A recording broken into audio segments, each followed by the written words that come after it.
चुनाव आयुक्त का चयन हो गया। ज्ञानेश कुमार होंगे देश के अगले मुख्य चुनाव आयुक्त। पीएम मोदी की अगुवाई वाली समिति ने ज्ञानेश कुमार के नाम पर लगाई मोहर। चयन समिति में पीएम मोदी, गृह मंत्री शाह, नेता प्रतिपक्ष राहुल गांधी शामिल थे। इसके अलावा डॉक्टर विवेक जोशी को बनाया गया चुनाव आयुक्त। ज्ञानेश कुमार निर्वाचन आयुक्तों की नियुक्ति के संबंधित में नए कानून के तहत नियुक्त होने वाले पहले मुख्य निर्वाचन आयुक्त होंगे। कांग्रेस महासचिव केशव वेणुगोपाल ने कहा कि हमारे संविधान की भावना के खिलाफ चुनावी प्रक्रिया की पवित्रता के लिए सीईसी को एक निष्पक्ष हितधारक होना चाहिए। बैठक के बाद राहुल गांधी ने डिसेंट नोट जारी किया था और इसमें उन्होंने कहा था कि मामला सुप्रीम कोर्ट में लंबित थी, इसलिए यह बैठक नहीं होनी चाहिए थी। दिल्ली विधानसभा चुनाव रिजल्ट के 12 दिन के बाद 20 फरवरी को नए मुख्यमंत्री रामलीला मैदान में लेंगे शपथ। 19 फरवरी को बुलाए गए विधायक दल की मीटिंग। सूत्रों के मुताबिक दिल्ली सरकार के शपथ ग्रहण समारोह की तैयारियों का जायजा लेने के लिए आज रामलीला मैदान जाएंगे बीजेपी नेता विनोद तावड़े, तरुण चुग, वीरेंद्र सचदेव। शपथ ग्रहण से पहले रामलीला मैदान की ओर जाने वाले सभी रास्ते 19 फरवरी की रात से हो जाएंगे बंद। सिर्फ वीवीआईपी वाहनों को एंट्री मिलेगी। पीएम मोदी, गृहमंत्री शाह, मुख्यमंत्री योगी आदित्यनाथ समेत 50 से ज्यादा हाई सिक्योरिटी वाले नेता पहुंचेंगे रामलीला मैदान। 20 राज्यों के सीएम भी होंगे शामिल।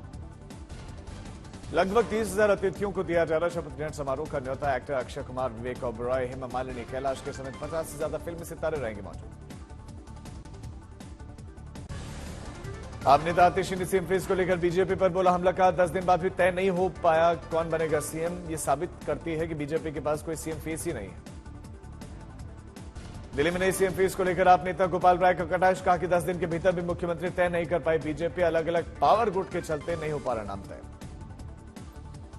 आप नेता गोपाल राय ने बीजेपी पर कसा तंज। कहा कि बीजेपी सिर्फ सीएम और सिर्फ सरकार देने की स्थिति में नहीं दिख रही।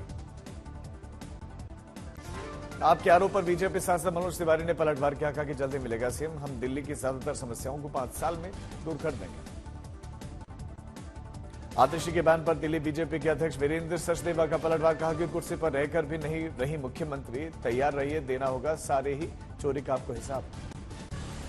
Indian overseas Congress chief Sam Pitroda का विवादित बयान। कहा कि हमें छोड़नी होगी चीन से टकराव वाली मानसिकता। चीन हमारा दुश्मन नहीं। सैम पित्रोदा के चीन हमारा दुश्मन नहीं बयान पर छिड़ा सियासी संग्राम। कांग्रेस महासचिव जयराम रमेश ने किनारा करते हुए कहा कि कांग्रेस पार्टी की ऐसी विचारधारा नहीं। सैम पित्रोदा के बयान पर बीजेपी ने किया पलटवार। प्रवक्ता सुधांशु त्रिवेदी ने हमला बोलते हुए कहा कि यह बयान भारत की अस्मिता, कूटनीति और संप्रभुता पर आघात। 17वीं बीपीएससी की दोबारा आयोजित करने की परीक्षाओं की मांग को लेकर एक बार फिर से पटना में बवाल। सड़कों पर उतरे अभ्यर्थियों के प्रदर्शन में सरकारी परीक्षा की तैयारी कराने वाले खान सर भी हुए शामिल। दावा किया कि बीपीएससी 17वीं की संयुक्त परीक्षा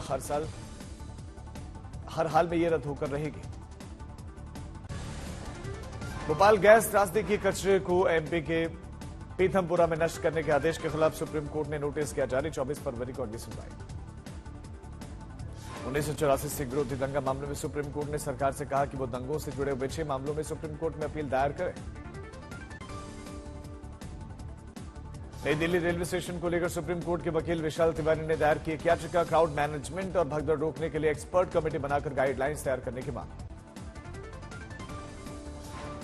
अलकायदा से जुड़े हुए झारखंड के आतंकी मॉड्यूल के 8 आरोपियों को गिरफ्तार कर पटियाला हाउस कोर्ट में चार्जशीट की गई। दिल्ली पुलिस ने 11 को गिरफ्तार किया था। फिर सबसे अमीर पार्टी बनी बीजेपी। 2023-24 के लिए घोषित की 4,340 करोड़ की संपत्ति। दूसरे नंबर पर कांग्रेस। इनकम 1,225 करोड़ से ज्यादा। एडीआर ने जारी की रिपोर्ट। महाकुंभ में 37वें दिन 1 करोड़ 23 लाख श्रद्धालुओं ने लगाई आस्था की डुबकी। अब तक 53 करोड़ 89 लाख श्रद्धालु स्नान कर चुके हैं। प्रयागराज के त्रिवेणी संगम तट पर संध्या आरती। बड़ी संख्या में श्रद्धालु पहुंचे और उत्साह दिखा। महाकुंभ मेला के बीच में प्रयागराज में थमी वाहनों की रफ्तार। नैनी ब्रिज पर वाहनों की लंबी कतार। महाकुंभ मेला क्षेत्र में सभी घाटों पर सीसीटीवी कंट्रोल रूम से लगातार हो रही निगरानी। देश के कोने कोने से पहुंच रहे हैं श्रद्धालु। सुविधा के लिए कई तरह के इंतजाम। स्नान ध्यान की खास व्यवस्था। महाकुंभ में श्रद्धालुओं की भारी भीड़ के चलते लंबा जाम लगा। इस बीच में महाकुंभ को लेकर सियासी उठक पटक भी चल रही। अखिलेश यादव ने महाकुंभ की तारीख बढ़ाने का आग्रह किया। खराब सुविधाओं के लिए यूपी सरकार की आलोचना।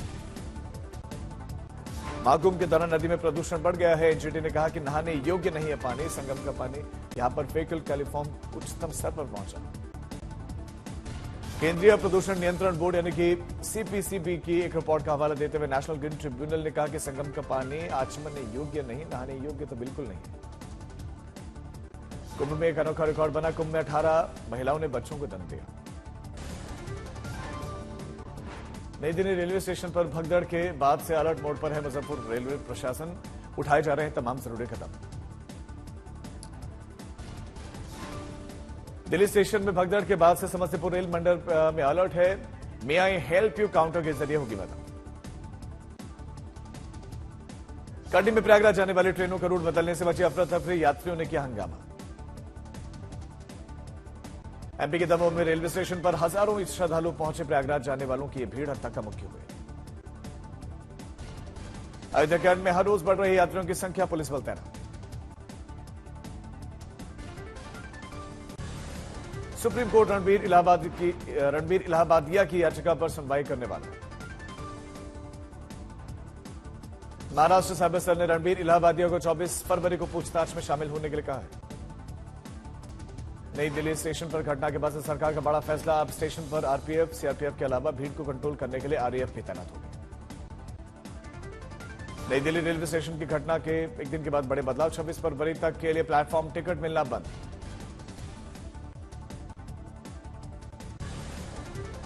यूपी विधानसभा में आज बजट सत्र की शुरुआत होगी। हंगामे के प्रबल आसार। यूपी में बजट सत्र से पहले सर्वदलीय बैठक विधानसभा अध्यक्ष सतीश महाना की अध्यक्षता में आयोजित की गई। भारतीय सेना ने आईआईटी जम्मू में विज्ञान और प्रौद्योगिकी प्रदर्शनी में आत्मघाती ड्रोन का प्रदर्शन किया। बर्फबारी से गुलजार बांदीपोरा की गुरेज की घाटी चारों तरफ श्वेत श्रृंगार। पहाड़ों पर बर्फबारी के बाद से बद्रीनाथ के रास्ते में हर तरफ बर्फ की चादर बिछी दिखाई दी।